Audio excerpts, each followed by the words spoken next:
the emotions of this one getting away, and then is this the last one that may get away? I don't know. I really don't have much for emotion right now. Just numb about it because just in shock. That's about it. And your daughters were, crying on pit road after the race. What was the message to them? Something we can't control. Certainly unfortunate circumstances, but it's just it'll be one of those life lessons years down the road. About Packers, Fox Sports, the NBC pre-race thing seemed to have got you emotional before the race. Were you still emotional during the race, or No. Did you get back in focus? Yeah, I got back. As soon as I got in the car, I locked in for sure. And you said that, your dad, you hope that you could see this one. Just what's going to be, what are you going to tell him? Did the best I could. There's just everything I really prepared for, happened today. And I felt like we responded, and, even losing track position at one point and just battling back, and, did really well on restarts. I haven't been good on restarts, for bulk of the year, and just, the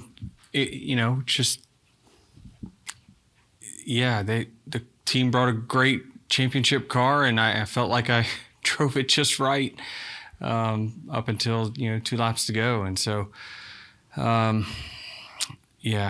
this is the part that stinks. Zach Sterniello, NASCAR.com. Denny, obviously each of these moments are different. How is this time different? Well, I mean, it's just we're 40 seconds from a championship. I don't know. It's just unfortunate. The only difference before is the cautions came maybe a little sooner than that. But I don't know. It's just, you work so hard, and you do. It's just this sport can drive you absolutely crazy because it's just sometimes speed, talent, all that stuff just does not matter. I saw you also wrapped your arms around the pit crew on pit road after getting out of the race car. What do you take away from how strong of an effort this was from top to bottom on this 11 team, regardless of the result? Yeah, they did a great job. And, we had one hiccup, but that was it wasn't their fault. That we got fortunate there with the left rear tire that was flat under caution. And they just they executed a great day. I really wish I could have got it for them. And, while the championship, it wouldn't have changed anything I felt, truly about myself. It's just, I wanted it so bad for everyone else, just all of my supporters and all my friends and family and whatnot that, they want it so bad, but just not going to happen. You were most nervous about something that was in your control messing up this day. Obviously, this is about as much as it can sting, probably something out of your control. But does that help soothe anything that you did your part? Yeah, Kyle Larson has the trophy, but we dominated. We did our job. We did the best we could. They're a championship team and a championship driver, and they're going to win a hell of a lot more than just these two. But, when everyone had to bring their best, I think it was evident who was the best today. Jenna?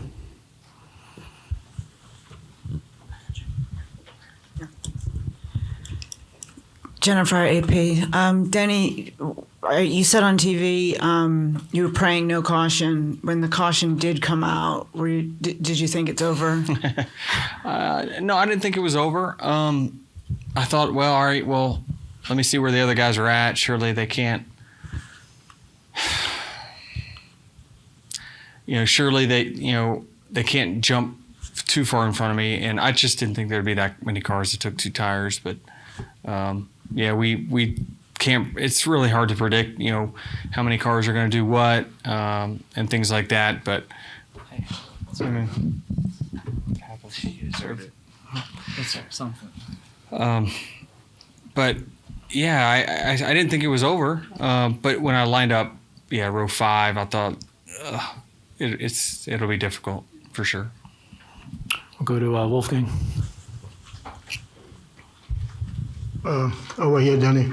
First of all, despite you not winning the championship, from my heart, congratulations, great race. Thank you. As a non-expert in NASCAR, also I'm coming over regularly. I was personally shocked with all these tire problems. What do you think is necessary to have a meeting with Goodyear and discuss it? I think fortunately we can be happy that there were no more serious consequences with injured drivers.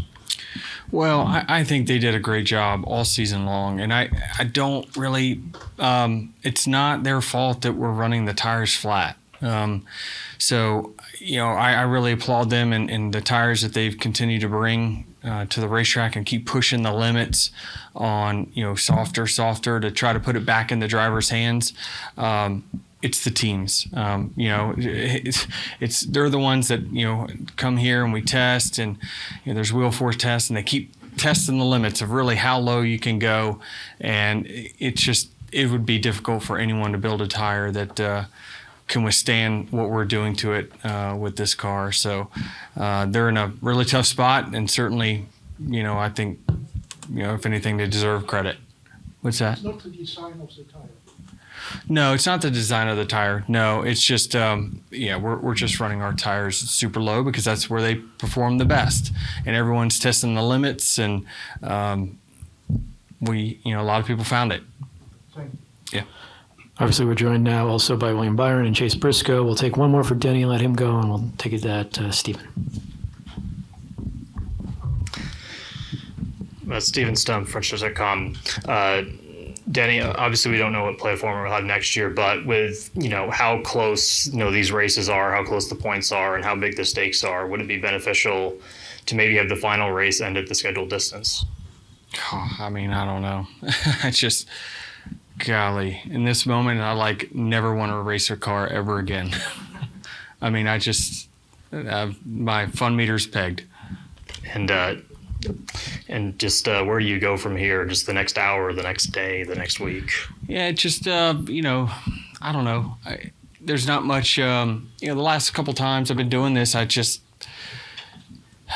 either wasn't fast enough or, circumstances. There were some untimely yellows in the last time I did this. But, I'm not really sure. You just take solace in everything that we did preparing was right. And the way we guessed was right. And